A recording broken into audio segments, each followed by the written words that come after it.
ചരിത്രം ഒരു തുടർച്ചയായ പ്രക്രിയയാണ്. നാം അതിനെ പ്രാചീന, മധ്യകാല, ആധുനിക എന്നിങ്ങനെ വിഭജിച്ചാലും ഒരു കാലഘട്ടം അവസാനിച്ച് മറ്റൊന്ന് തുടങ്ങുന്ന കൃത്യമായ നിമിഷമില്ല. പല ചരിത്രകാരന്മാർ പറയുന്നത് യൂറോപ്യന്മാരുടെ ഇന്ത്യയിലെ വരവാണ് ആധുനിക ഇന്ത്യയുടെ തുടക്കം. അതുകൊണ്ട് നമുക്ക് 15-ാം നൂറ്റാണ്ടിലേക്ക് തിരിഞ്ഞു നോക്കണം. മുഗൾ സാമ്രാജ്യം ശക്തമാകുന്നതിന് മുമ്പുള്ള കാലത്തേക്ക്. യൂറോപ്യന്മാർ ഇന്ത്യയിലെത്താൻ കാരണം. ഇപ്പോൾ പ്രധാന ചോദ്യം, യൂറോപ്യന്മാർക്ക് ഇന്ത്യയിലേക്ക് വരാനുള്ള അത്യാവശ്യകത എന്തായിരുന്നു? പ്രധാന കാരണങ്ങൾ: 1.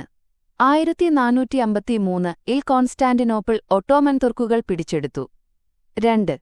ഇന്ത്യയിലേക്കുള്ള കരമാർഗങ്ങൾ അവരുടെ നിയന്ത്രണത്തിലായി. 3. യൂറോപ്യന്മാർക്ക് അറബ് ഇടനിലക്കാരിലൂടെ മാത്രം സുഗന്ധവ്യഞ്ജനങ്ങൾ ലഭിച്ചു, അതും വളരെ ചെലവേറിയത്. 4. യൂറോപ്പിൽ നവോത്ഥാനം, അന്വേഷണാത്മക മനോഭാവം. 5. ഇന്ത്യൻ ആഡംബര വസ്തുക്കൾക്ക് വലിയ ആവശ്യകത. ഫലം: യൂറോപ്യന്മാർ ഇന്ത്യയിലേക്കുള്ള നേരിട്ടുള്ള കടൽമാർഗം കണ്ടെത്താൻ ശ്രമിച്ചു. ഈ ദൗത്യത്തിൽ മുന്നിൽ നിന്നത് പോർച്ചുഗൽ. പോർച്ചുഗീസുകാർ ഇന്ത്യയിൽ കടൽമാർഗത്തിന്റെ കണ്ടെത്തൽ. 1498-ൽ വാസ്കോ ഡ ഗാമ കോഴിക്കോട് എത്തി. ഇത് ലോകചരിത്രത്തിലെ വലിയ വഴിത്തിരിവായിരുന്നു.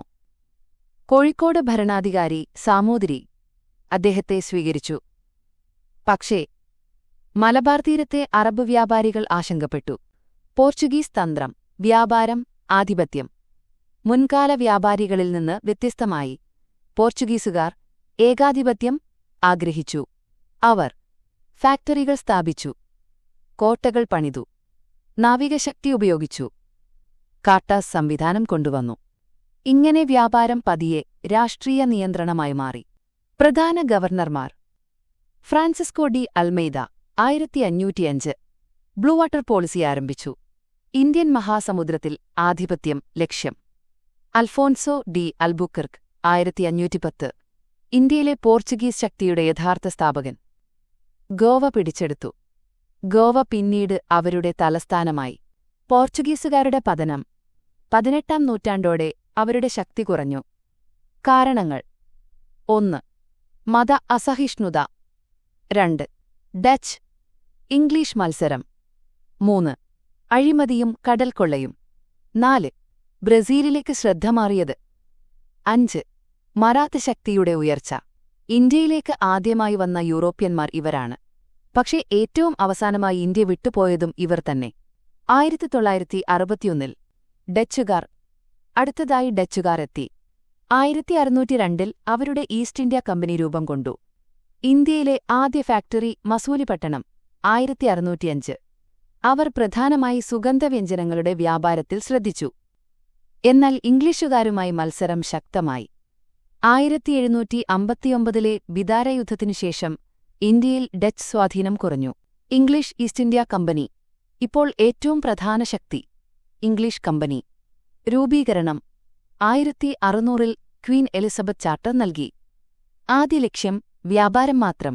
പ്രധാന മുന്നേറ്റങ്ങൾ: 1613 സൂറത്ത് ഫാക്ടറി, 1639 മദ്രാസ്, 1668 ബോംബെ, 1690 കൊൽക്കത്ത, 1717 ഫറുഖ്സിയാറിന്റെ ഫർമാൻ.